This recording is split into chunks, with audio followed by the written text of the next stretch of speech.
Hey, I'm Joey. And I'm Dana. Welcome to Car Chats. Today we're going to be discussing something that continuously troubles us as gay and bi people and as Christians. We're going to be discussing some of the common negative misconceptions that Christians have about gay and bi people and how those misconceptions create a self-perpetuating cycle of othering gay and bi people. We're going to be focusing specifically today on sexuality, as that's our experience as gay and bi people.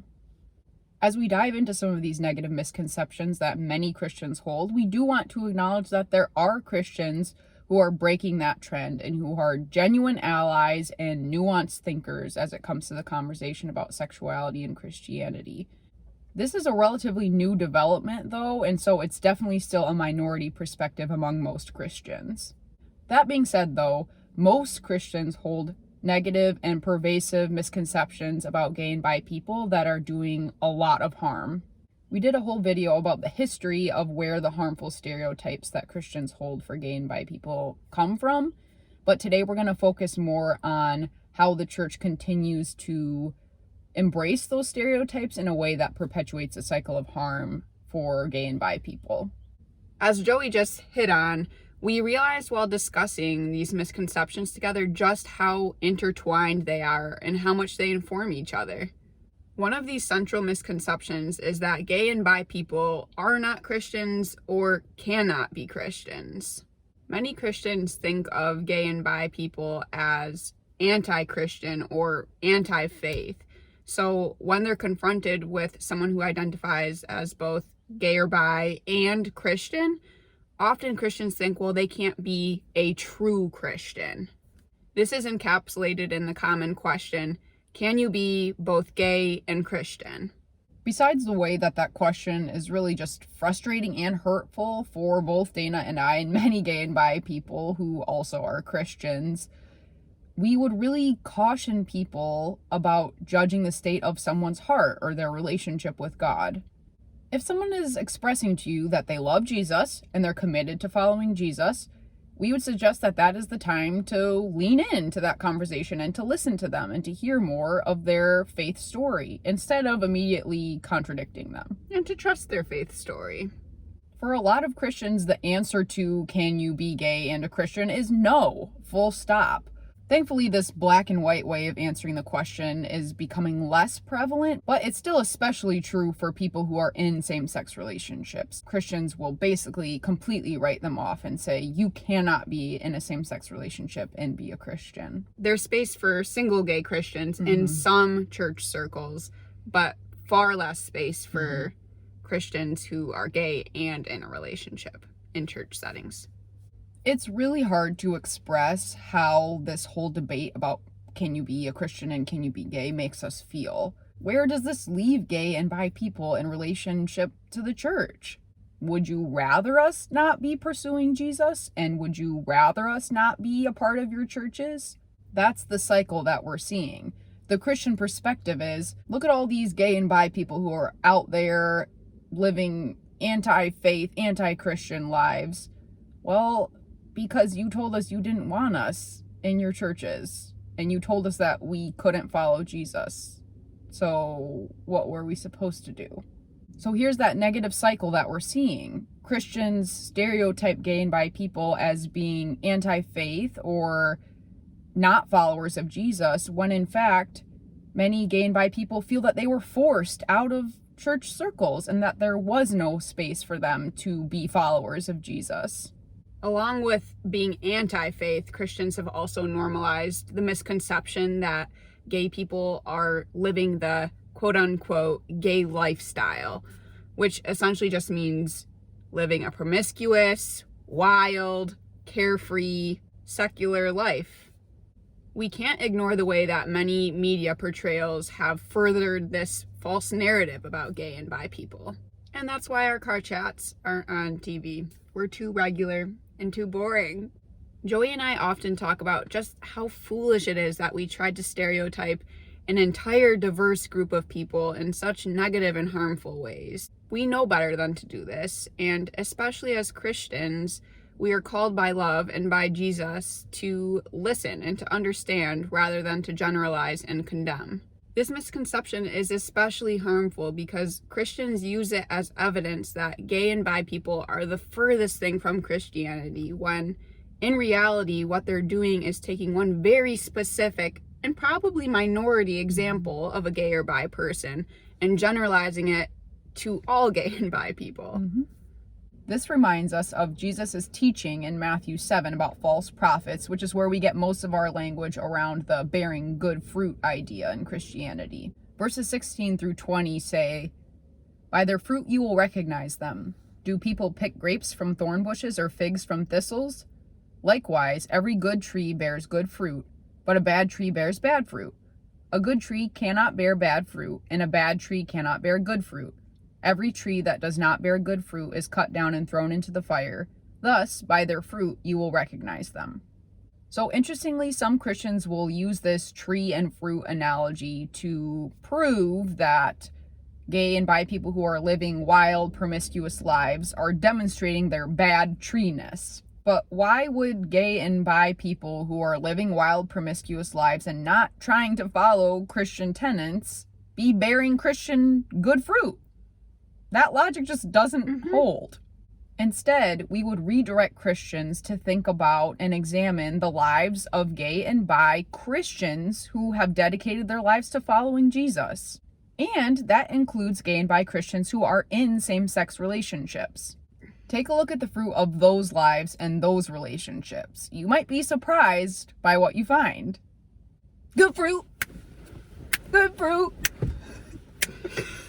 Also, there's a pretty good explanation for why many gay and bi people are living secular lives. Many were raised in Christian environments and felt that they did not belong and couldn't stay in the church. For many Christians who come out as gay or bi, their Christian family and friends respond by immediately condemning this as sin or stating why being bi or gay is bad. This response is a direct result of the message Christians have internalized about gay and bi people being sinful others.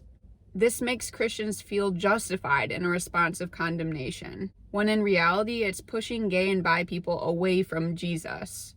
For gay and bi people raised outside of the church, they know the reputation of Christians as being explicitly anti-gay, and because of that, often avoid faith in Christianity specifically at all costs. As Christians, we have to face the fact that if gay and bi people are more secular, it's our fault. The misconception of gay and bi people as wild and promiscuous is also what's causing Christians to feel like gay and bi people are elevating their sexuality and making it a central piece of their identity. This is part of the reasoning behind many Christians preferring and advocating for the language of same-sex attracted, SSA, instead of identifying as gay or bi, because they would prefer that people not be identified by their sexuality and elevate their sexuality in that way.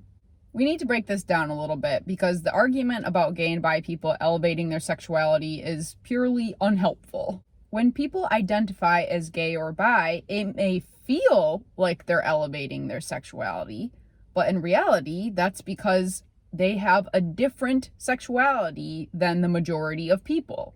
This is a product of heteronormativity. Think about the way that almost all of us move through the world assuming that everyone around us is straight.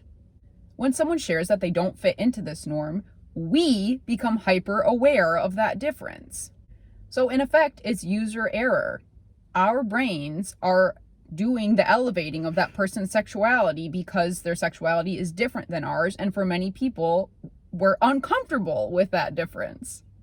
As gay and bi Christians, we want to give a mini demonstration of what this perspective from Christians of elevating sexuality can feel like to us. Hi, I'm Joey, and I want to follow Jesus. Aren't you gay? Yeah, I am gay, but I love Jesus so much, and I'm committed to following Jesus. But you're gay. Right, yep, that's a part of who I am, but Jesus is really working in my life in really cool ways, and I'd love to be more involved in the church. I'm sorry, but you're gay. Yes, I am gay. I also just love following Jesus and living out the values of Jesus in my life. You're gay. Correct. In this demonstration, it's pretty clear who's doing the elevating of Joey's sexuality, and it's not her. And this is often what it feels like for gay and bi people, that no matter what we say, how honest and genuine we are, that our sexuality is central in Christians' minds. It was tricky for Joey and I to plan this episode because of how intertwined these Christian misconceptions of gay and bi people are, and how much they're all a part of this cycle of othering. So let's take a step back and summarize. Negative and generalizing views of gay and bi people within Christianity lead Christians to conclude that gay and bi people aren't Christians or cannot be Christians, and that their non-Christian lives are evidence of this. This attitude causes many Christians to dismiss, judge, otherize, and condemn gay and bi people. Because of this attitude, many gay and bi people want nothing to do with Christianity and openly oppose it. And this brings us back to the beginning of the cycle, where Christians view gay and bi people as living in sin. To us, it's clear that this cycle is wrong and does not demonstrate the love of Jesus. Therefore, Christians must take action to interrupt and stop this harmful cycle. How do we do that? First and foremost, Christians have to confront and address the negative stereotypes and misconceptions that they hold about gay and bi people. Christians need to name how these internalized views have informed their treatment of gay and bi people. And Christians also have to confess the ways that these views have driven gay and bi people away from Jesus. To change these stereotypes, Christians need to make a concerted effort to hear the real-life stories of gay and bi people. We're so grateful that there are more and more gay and bi Christians who are sharing their stories and helping to dismantle the harmful views that there are about gay and bi people. But we also have to recognize that it's unfair to expect gay and bi people to be leading this effort when they're the people who are being harmed by these negative stereotypes. We really do need Christians who are not gay and bi to step up in this area. That leaves us with the question, is the church really comfortable with a view that blatantly pushes a whole group of people away from Jesus? There is no avoiding that this is largely the case. We can't overstate how bad this is for the Christian faith. It gives Christians a reputation of hypocrisy. Christians are quick to say that Jesus' love and grace are for everyone and that everyone is welcome, while simultaneously pushing out and otherizing LGBTQ people. We are urging the church to confront the harm that they are perpetuating with their action and with their inaction. There is so much at stake here. For our LGBTQ friends and family, know that you are loved. Jesus' love is for you, no matter what other people say. And to our allies in the church, thank you for demonstrating God's love to us well. We're so grateful for your work to disrupt the cycles of othering in so many Christian circles. And on that note, let's go break some cycles of harm. Bye. Bye, everyone. Ready? Oh my goodness. What? I live a real life.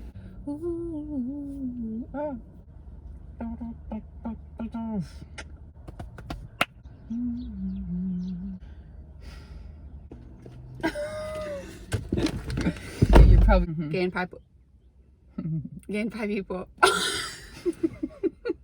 Gay and pi. Gay and pi. Why? I really want pie, I think. Apparently. It's a Freudian slip. To expect gay and people to be leading this you know, effort. You said gay and people. Snack time. It's just dumb. It's really frustrating. My M&M shot onto my lip.